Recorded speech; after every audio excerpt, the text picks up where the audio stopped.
नमस्कार साथियों, स्वागत है आप सभी का हमारे निर्मल क्लासेस यूट्यूब चैनल पर। और आज आपके लिए रीट जो प्री का सब्जेक्ट है, सबसे मुख्य सब्जेक्ट है, जिसका नाम है पर्यावरण अध्ययन। तो आज आपके लिए पर्यावरण अध्ययन के प्रत्येक चैप्टर को बहुत डीपली तरीके से पढ़ाया जाएगा और आपको आज से ही पर्यावरण की तैयारी शुरू कर देनी है। साइकोलॉजी की क्लास भी मैं रेगुलर आपको प्री के लिए ले रहा हूँ। तो प्री के आपके दो सब्जेक्ट चल रहे हैं, पहला आपका होगा साइकोलॉजी और दूसरा आपका पर्यावरण अध्ययन। आपको चैनल पर जाकर के विजिट करना है। प्लेलिस्ट में आपको एक एक चैप्टर बिल्कुल बारीकी से बताया जाएगा और इन नोट्सों को आप लोग डाउनलोड कर लेंगे। मात्र आपसे वैलिडिटी का चार्ज लिया जा रहा है 21 रुपये। Khurana study official app download करो, वीडियो के डिस्क्रिप्शन बॉक्स में आपको लिंक दिया गया है। बाकी प्राइस आपसे कुछ नहीं लिया जाएगा, केवल 21 रुपये ही आपको दे करके। और ये PDF नोट्स जितने भी आपके रीट प्री के सब्जेक्ट हैं वो सभी आपको समय पर उपलब्ध करवा दिए जाएंगे। केवल 3 महीने में आपका रीट प्री का पूरा सिलेबस हो जाएगा, सभी सब्जेक्टों का शिक्षण विधियों सहित। चलिएगा अब हम शुरू करते हैं। उससे पहले आप लोग हमारे इस टाइम टेबल को भी और देख लीजिएगा। ये जो पर्यावरण की क्लास है आपकी थ्योरी वाली 9 बजे रात्रि को होगी। प्रतिदिन आप लोग जुड़े रहेंगे। और अब हम शुरुआत करते हैं अपने सब्जेक्ट की। तो सबसे पहले हम देखेंगे ये जो नोट्स हैं, एक जाने माने हुए विशेषज्ञ पर्यावरण के, आप सभी को पता है। और हद से ज़्यादा सर्वाधिक मात्रा में सिलेक्शन देने वाली टीम हमारी मुकेश पंचोली जी की। तो मैं चाहता हूं कि इस यूट्यूब चैनल पर आप लोग इन नोट्सों को पढ़ें और ये कंटेंट आपको कहीं भी राजस्थान में नहीं मिलेगा। ये नोट्स हालांकि मुकेश पंचोली जी के द्वारा बनाए गए हैं, लेकिन आज तक उन्होंने पढ़ाए नहीं हैं, ठीक है ना। ये उन्हीं की हैंड राइटिंग है, आप लोग समझ लीजिए इस चीज़ को। सबसे पहले हम चैप्टर नंबर 1 पर आते हैं। हमारा पहला चैप्टर है परिवार, ठीक है ना। परिवार आप लोग सिलेबस को उठा के देखेंगे तो आपको नंबर वाइज सभी चैप्टर में पूरे करवा दूंगा। परिवार हमारा पहला अध्याय है पर्यावरण अध्ययन का। और परिवार किसको कहते हैं आप लोग याद रखेंगे। परिवार का परिचय। परिवार शब्द की उत्पत्ति लैटिन भाषा के शब्द फैमुलस से हुई है और जिसका अर्थ क्या होगा, नौकर या समूह। नौकर या समूह। परिवार का सीधा सीधा मतलब ये है कि नौकर या समूह, जो फैमुलस शब्द है वो लैटिन भाषा से लिया गया है। अगर हम परिवार के अर्थ की बात करते हैं तो वह स्थान जहाँ पर 2 या 2 से अधिक भिन्न भिन्न लिंग स्वभाव के व्यक्तियों का निवास होता है उसे हम परिवार कहते हैं। जैसे माता पिता वगैरह रहते हैं, ठीक है, दादा नानी चाचा ताई ये सब रहते हैं। परिवार 2 प्रकार के होते हैं। पहला होता है हमारा एकल परिवार और दूसरा होता है हमारा संयुक्त परिवार। ये भी आपको छोटी सी इन्फॉर्मेशन याद रख लेनी है। अब परिवार की विशेषताओं के बारे में कुछ वैज्ञानिकों ने अपनी अपनी परिभाषाएं दी थी। सबसे पहले आते हैं ऑगस्टे काम्टे साहब, और इन्होंने बताया था कि परिवार एक समाज की आधारभूत इकाई है और ये परीक्षा में पूछी गई थी।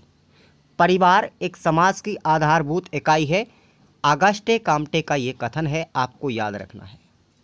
दूसरे आते हैं प्लेटो साहब, और प्लेटो ने बताया कि परिवार बालक की प्रथम पाठशाला है। परिवार क्या है, बालक की प्रथम पाठशाला है। उसके बाद CH कुले साहब ने बताया कि परिवार एक प्राथमिक समूह है जिसे मानव स्वभाव अथवा प्रकृति की नर्सरी या पोषक गृह कहा जाता है। तो आप सभी को इसी बात पर अब वीडियो को लाइक कर देना है और चैनल को सब्सक्राइब कर लेना है और डेली रेगुलर क्लास आपको लेनी पड़ेगी, तभी जाकर के आपका काम चल पाएगा। अब हम बात करते हैं परिवार की विशेषताओं की। परिवार की निम्न विशेषताएं हैं और प्रश्न यहाँ से पूछा भी गया था, ये 2017 में आप लोग देख सकते हैं रीट में। समाज की आधारभूत इकाई है परिवार और बालक की प्रथम पाठशाला भी क्या है, परिवार। समान आवास, समान भोजन, सामाजिक क्रियाओं का साथ साथ उपयोग, ये भी परिवार की क्या है, विशेषता है। और यही लाइन 2017 में आई थी। सभी सदस्यों की आय एक साथ जमा होती है परिवार के अंदर। बच्चों के लालन पालन की जिम्मेदारी माता पिता और संरक्षक की होती है। विवाह के पश्चात परिवार का निर्माण होने लगता है। रक्त संबंधों का अनिवार्य होना जरूरी नहीं है।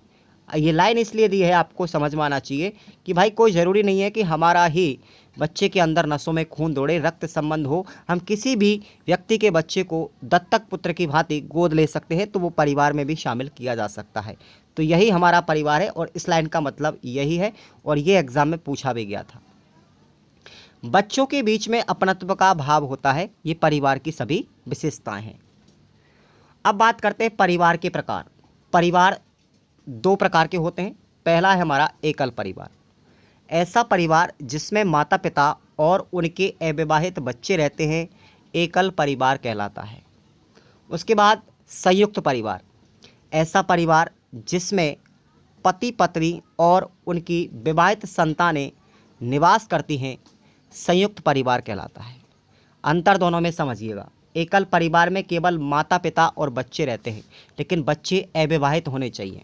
अगर उनकी संतान हो गई तो परिवार बड़ा हो जाएगा और किस श्रेणी में आ जाएगा? संयुक्त परिवार की श्रेणी में आ जाएगा, और माता पिता दादा दादी बन जाएंगे। ठीक है ना। उसके बाद हम बात करते हैं परिवारों का विघटन किस कारण से होता है, परिवार क्यों टूटते हैं। सबसे पहली चीज़ है, स्वतंत्र रहने की इच्छा के कारण भी परिवारों का विघटन हो जाता है। उच्च शिक्षा का होना, जब उच्च शिक्षा व्यक्ति प्राप्त कर लेता है तो भी परिवारों का विघटन हो जाता है। निर्धनता या बेरोजगारी के कारण भी परिवारों का विघटन होता है, और परिवार की आर्थिक स्थिति कमज़ोर होने के कारण भी परिवारों का विघटन होता है। परिवार के अंदर आपसी संबंध क्या क्या होते हैं, जैसे चाचा चाची, दादा दादी, मामा मामी, बुआ फूफा, ये सब परिवार के अंदर आपस में संबंध व्यक्ति के बनते हैं। अब ये हमारा परिवार चैप्टर इतना था जो हमने एनसीईआरटी की बुक से बताया आपको है। इतना ही हमारी कक्षा 1 से 5वीं तक की जो किताबें हैं उनमें ये दिया गया है। चैप्टर आपके कक्षा 1 से 5वीं तक के होंगे, लेकिन उसका स्टैंडर्ड क्लास 1 से 10वीं तक का होगा। 10वीं तक के स्तर का एग्ज़ाम में पूछा जाता है। इसी तरीके से आरबीएससी बोर्ड जो होता है और अपना अधीनस्थ चयन बोर्ड है, बीकानेर कार्यालय पंचक बोर्ड है, वो सिलेबस उसी के अकॉर्डिंग बनाता है। चैप्टर आपके क्लास 1 से 5वीं तक के होंगे, लेकिन उनका स्टैंडर्ड कक्षा 10वीं तक पूछा जाता है पेपर के अंदर। अब हम बात करेंगे हमारे दूसरे चैप्टर की बात है, और ये हमारा सामाजिक बुराइयाँ। अब सामाजिक बुराइयों से प्रश्न पूछा जाता है हर एग्ज़ाम में। सामाजिक बुराई किसको कहते हैं? तो समाज के लोगों के द्वारा समाज के विरुद्ध किया गया कार्य सामाजिक बुराई कहलाता है। समझ में आया? समाज के लोगों के द्वारा समाज के विरुद्ध जो किया गया कार्य है वही हमारा सामाजिक बुराई कहलाता है। अब सामाजिक बुराइयाँ कई प्रकार की हैं समाज के अंदर। कौन कौन सी हैं, एक बार छोटा सा हम ट्रायल देख लेते हैं, उसके बाद विस्तार से बात करेंगे। पहली है हमारी बाल श्रम, दूसरी है बाल विवाह, तीसरी है दहेज प्रथा, चौथी है चोरी करना, और 5वीं है धूम्रपान या नशाखोरी। इन 5 सामाजिक बुराइयों के बारे में हम अपने सिलेबस में चर्चा करेंगे, और इनके लिए कब कब अधिनियम बनाए गए उसके बारे में भी चर्चा करेंगे। तो चलिएगा, सबसे पहले हम शुरुआत करते हैं बाल श्रम के ऊपर। कहानी क्या है? बाल श्रम का अर्थ सबसे पहले आपको पता होना चाहिए कि सरकार के द्वारा निर्धारित आयु से कम आयु के बच्चों से कार्य करवाना बाल श्रम कहलाता है। इसलिए बच्चों से काम करवाती है अगर कोई भी संस्था या कोई भी व्यक्ति बच्चों से काम करवाता है, तो वो एक निश्चित आयु का होना चाहिए जो सरकार ने निर्धारित कर रखी है।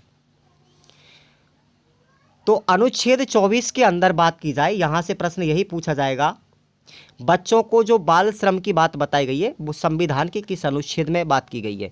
तो अनुच्छेद नंबर 24 के अंदर ये उल्लेख किया गया है कि 14 वर्ष से कम उम्र के बच्चों से काम नहीं करवाना चाहिए, वरना वो बाल श्रम की श्रेणी में आता है। और यहाँ पर सरकार ने कारखाना अधिनियम बनाया था। कारखाना अधिनियम 1948 में जब बनाया था तो बच्चों की न्यूनतम उम्र 15 वर्ष तय की गई थी। और खान अधिनियम बनाया था 1952 में, जिसमें बच्चे से काम करवाने के लिए कम से कम 18 वर्ष न्यूनतम उम्र मानी गई थी। तो ये तीनों ही पॉइंट आपको याद रखने हैं और एग्ज़ाम में बहुत विशेष रूप से पूछे जाते हैं। अनुच्छेद 24 में बाल श्रम का उल्लेख है, उम्र 14 वर्ष मानी गई थी। कारखाना अधिनियम 1948 में बना था, 15 वर्ष उम्र तय की गई थी। और खान अधिनियम 1952 में बनाया गया था, 18 वर्ष निश्चित उम्र की गई थी। उसके बाद हम बात करते हैं बाल श्रम के कारण क्या हैं। बाल श्रम के अनेक कारण हैं, जैसे जनसंख्या में वृद्धि होना, निर्धनता व बेरोजगारी का होना, माता पिता के द्वारा बच्चों को विद्यालय नहीं भेजना, सस्ता श्रम करवाना, बच्चों का शोषण आसानी से किया जाना और निरक्षरता। इन सभी कारणों के कारण बाल श्रम बच्चा करने लगता है। अब बाल श्रम के दुष्परिणाम देखिएगा आप लोग। बाल श्रम के कारण बच्चों का शारीरिक व मानसिक विकास अवरुद्ध हो जाता है, शिक्षा का स्तर उनका निम्न हो जाता है, वयस्कों हेतु रोजगार के अवसर में कमी होने लगती है। ये हमारे बाल श्रम के दुष्परिणाम है। अब बाल श्रम उन्मूलन करने के उपाय क्या क्या सोचे हैं सरकार ने, आप उनके लिए भी याद रखेंगे। और ये पॉइंट विशेष महत्वपूर्ण है और यहीं से प्रश्न ज़्यादातर बनता है संवैधानिक प्रावधानों से कि बाल श्रम के लिए संवैधानिक प्रावधान क्या क्या हैं। तो देखिएगा, अनुच्छेद 24 के अंदर 14 वर्ष से कम आयु के बच्चों को कार्य पर लगाना निषेध है। ये अनुच्छेद 24 बहुत इंपॉर्टेंट है। उसके बाद अनुच्छेद 21A में बताया है कि 6 से लेकर के 14 वर्ष तक के बच्चों को शिक्षा दी जानी चाहिए। और अनुच्छेद 39E के अंदर उल्लेख किया गया है कि किसी भी पुरुष और महिला को किसी भी काम पर नहीं लगाया जा सकता जो उसकी आयु के अनुसार नहीं हो। इसलिए आपको ये तीनों ही अनुच्छेद याद रखने हैं, अनुच्छेद 24, अनुच्छेद 21A और अनुच्छेद 39E। समझ में आ गया। उसके बाद कानूनी प्रावधान की बात करते हैं। क्या कानूनी प्रावधान बनाया था बाल श्रम के खिलाफ? 1979 में गुरुपद स्वामी समिति बनाई गई थी। प्रश्न आ चुका है ये। गुरुपद स्वामी की सिफारिश पर यह बाल श्रम कानून अपराध घोषित किया गया था। तो गुरुपद स्वामी समिति की सिफारिश पर 1979 में एक समिति बनाई गई थी। इसकी सिफारिश पर 1986 में बाल श्रम अधिनियम बना, बाल श्रम निषेध अधिनियम बनाया गया था। इस लाइन को अंडरलाइन कर लीजिएगा कि भाई 1986 में बाल श्रम निषेध अधिनियम बनाया गया था और इसका उल्लंघन करने पर 3 माह से लेकर के 1 वर्ष तक की सजा दी जाएगी। लेकिन अब इसकी उम्र को बढ़ा दिया गया है और प्रावधान भी बढ़ा दिया है तथा 2016 में इस सजा को 6 माह से लेकर के 2 वर्ष के लिए कर दिया गया है। तो वर्तमान में आपको ये याद रखना है, 6 माह से लेकर के 2 वर्ष तक का कारावार व्यक्ति को हो सकता है बाल श्रम की सजा में। क्लियर। उसके बाद सरकारी नीति क्या आई थी बाल श्रम के खिलाफ में कि 14 अगस्त 1987 को श्रम एवं रोजगार मंत्रालय के द्वारा बाल निश्रम निषेध नीति आई थी 1987 में। आपको इतना ही याद रखना है, बाल श्रम निषेध नीति कब आई थी? 1987 में। एक बार सभी विद्यार्थी वीडियो को लाइक कर देंगे और चैनल को सब्सक्राइब करके रख लेंगे ताकि आपको डेली क्लास मिलती रहेगी और आपको अपडेट भी मिलती रहेगी। उसके बाद विभिन्न संस्थाओं ने भी इस पर काम किया था, जैसे विश्व स्तर पर संस्था थी, कुछ राष्ट्रीय स्तर पर थी और कुछ राज्य स्तर पर भी संस्थाएं थी। आइए हम बात करते हैं उन सभी की। सबसे पहले विश्व स्तर की एक संस्था थी जिसका नाम था यूनिसेफ। बहुत बार एग्जाम में आया हुआ है। यूनिसेफ की स्थापना जब की गई थी तो ये की गई थी 11 दिसंबर 1946 को। 11 दिसंबर 1946 को यूनिसेफ की स्थापना की गई थी, United nation international child emergency fund. ठीक है ना, इसका पूरा नाम है ये। और 1949 को भारत इसका सदस्य बन गया था। यूनिसेफ का सदस्य भारत कब बना? 1949 में। और यूनिसेफ का पूरा नाम आपको पता होना चाहिए, United nation international child emergency fund. और इसकी स्थापना की गई थी 11 दिसंबर 1946 को। उसके बाद राष्ट्रीय स्तर की संस्था ने भी काम किया था और वो कौन सी है? सुनिएगा, राष्ट्रीय बाल श्रम उन्मूलन प्राधिकरण का जो गठन किया गया था वो 26 सितंबर 1994 को किया गया था। इसका मुख्यालय कहाँ पर है? नई दिल्ली में। नई दिल्ली में है इसका मुख्यालय। ठीक है ना। और ये रीट 2017 में प्रश्न पूछा गया है। 26 सितंबर 1994 को राष्ट्रीय बाल श्रम उन्मूलन प्राधिकरण का गठन किया गया था जिसका मुख्यालय नई दिल्ली में है। और राष्ट्रीय बाल अधिकार संरक्षण आयोग, इसका गठन किया गया था 5 मार्च 2003 को। इसमें एक अध्यक्ष और 6 सदस्य होते हैं। इसका मतलब इस आयोग के अंदर 7 सदस्यीय कमेटी होती है जिसमें एक अध्यक्ष होता है और 6 अन्य सदस्य होते हैं।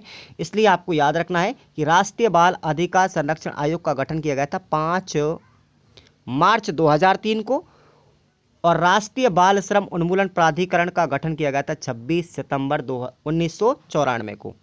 उसके बाद राज्य स्तर की संस्था है अपनी राजस्थान राज्य बाल अधिकार संरक्षण आयोग, और इसका गठन किया गया था 23 फरवरी 2010 को किया गया था। 23 फरवरी 2010 को किया गया था। तो यहाँ से प्रश्न एग्जाम में बहुत बार आता है। उसके बाद अगला आता हमारा बाल विवाह। दूसरी बुराई कौन सी है? बाल विवाह। बहुत इंपॉर्टेंट है, इसलिए याद रखेंगे आप इसको। अब बाल विवाह का अर्थ क्या होता है एक बार आप सभी समझेंगे। बाल विवाह कहते हैं साथियों कम उम्र में, जो निश्चित उम्र सरकार के द्वारा रखी गई है उस उम्र से अगर कम उम्र में विवाह कर दिया जाता है तो उसको बाल विवाह कहते हैं। सरकार के द्वारा निर्धारित विवाह योग्य न्यूनतम आयु से कम आयु में विवाह किया जाना बाल विवाह कहलाता है। और वर्तमान संदर्भ में बात करें विवाह योग्य आयु, तो लड़कों के लिए 21 वर्ष है और लड़कियों के लिए 18 वर्ष है। और अभी तक आज तक जब मैं वीडियो बना रहा हूँ आज की स्थिति तक इस डेट में उम्र में कोई परिवर्तन नहीं किया है। आपको यही याद रखनी है। क्लियर? लड़कों के लिए 21 वर्ष न्यूनतम और लड़कियों के लिए 18 वर्ष न्यूनतम होना चाहिए विवाह के लिए। बाल विवाह के कारण क्या क्या हो सकते हैं आप लोग उनको भी देख लें एक बार। माता पिता के द्वारा बेटियों की शादी को बोझ समझना, शिक्षा का माता पिता में अभाव होना तथा लड़कियों में शिक्षा का अभाव होना। अगला है परिवारों की आर्थिक स्थिति अच्छी नहीं होना, आर्थिक स्थिति कमज़ोर होना। रूढ़िवादी परंपराओं का होना, बहुत से परिवार जो हैं वो पुरातनपंथी कहानियों में मानते हैं, ठीक है ना, रूढ़िवादी परंपराओं में फंसे रहते हैं। बाल विवाह के दुष्परिणामों के प्रति जागरूक नहीं हो पाते हैं, तो ऐसे परिवार बाल विवाह के शिकार हो जाते हैं। अब बाल विवाह के दुष्परिणाम क्या क्या हैं उनको भी देख लीजिए। बच्चों का शारीरिक व मानसिक विकास नहीं हो पाता है, शिक्षा से बच्चे वंचित रह जाते हैं, लड़कियों का स्वास्थ्य ठीक नहीं रहता है, बाल विवाह के पश्चात उत्पन्न होने वाली संतानों का अस्वस्थ होना, सर्वश्रेष्ठ परिवार का निर्माण नहीं हो पाना और जनसंख्या में वृद्धि होना। ये सभी के सभी कारण किसके हैं? बाल विवाह के कारण है, बाल विवाह के दुष्परिणाम है। यही परिणाम आपको याद रखने हैं। अब बाल विवाह के निवारण के लिए कुछ सरकारी उपाय क्या क्या हैं उनको पढ़िएगा जरा आप। ये एक्ट आपको याद रखना है, शारदा एक्ट 1929 में बनाया गया था हरविलास शारदा के द्वारा। और कब बनाया गया था? 1 अप्रैल 1930 को बनाया गया था। 1 अप्रैल 1930 को बनाया गया था, जिसके अंदर 3 संशोधन किए गए थे। कब किए गए थे? एक तो 1949 में, 1978 में और सन 2006 के अंदर। 1978 में विवाह की जब न्यूनतम आयु की गई थी, जब बनाया गया था, तो इसमें लड़कों के लिए 18 थी और लड़कियों के लिए 14 वर्ष थी। लेकिन 2006 में जब इसमें संशोधन किया गया था तब ये इस उम्र को परिवर्तित कर दिया गया था। लड़कियों के लिए हो गई 18 वर्ष और लड़कों के लिए हो गई 21 वर्ष। ये आपको याद रखना है।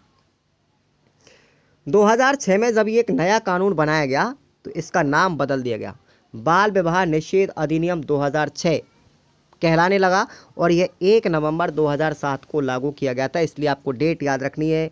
बताओ, बाल विवाह निषेध अधिनियम 2006 कब पारित किया गया था, कब लागू किया गया था?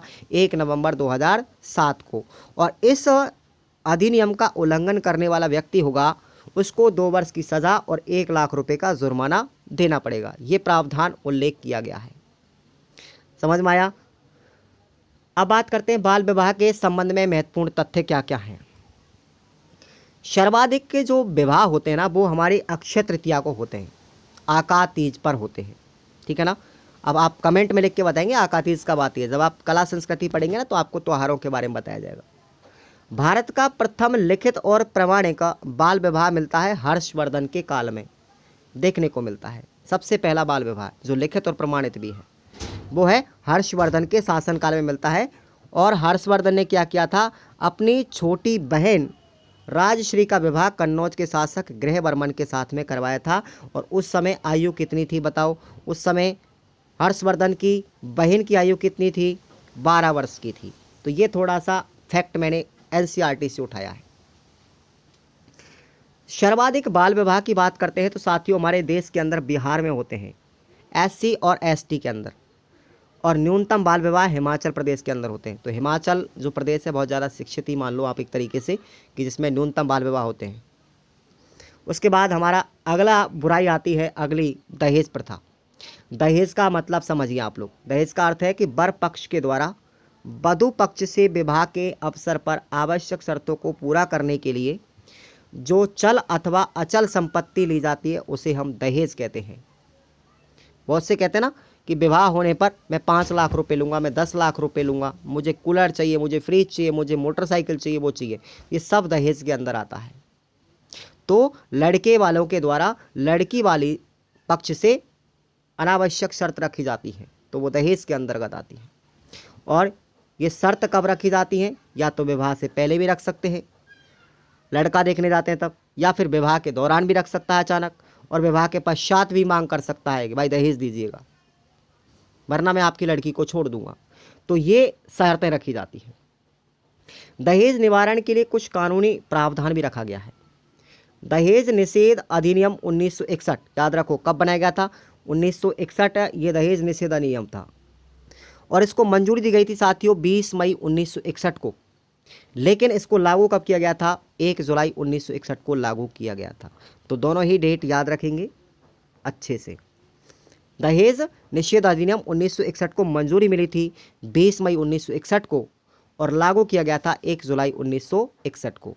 और इस अधिनियम का उल्लंघन करने पर 5 वर्ष की सज़ा और 15,000 रुपये का जुर्माने का प्रावधान है। तो आप सभी को याद रख लेना है। अब उसके बाद आईपीसी की धारा भी लगती है दहेज के लिए। अब दहेज कोई व्यक्ति मांगता है तो एफआईआर लॉन्च करा देता है। तो 1860 में आईपीसी 1860 में ये प्रावधान किया गया है। तो ये क्या बताया गया देखिए, सुने आप लोग। धारा 498 ए, धारा 498 ए किस लिए लगाई जाती है? उत्पीड़न के लिए 3 वर्ष का प्रावधान। उत्पीड़न के लिए 3 वर्ष का प्रावधान।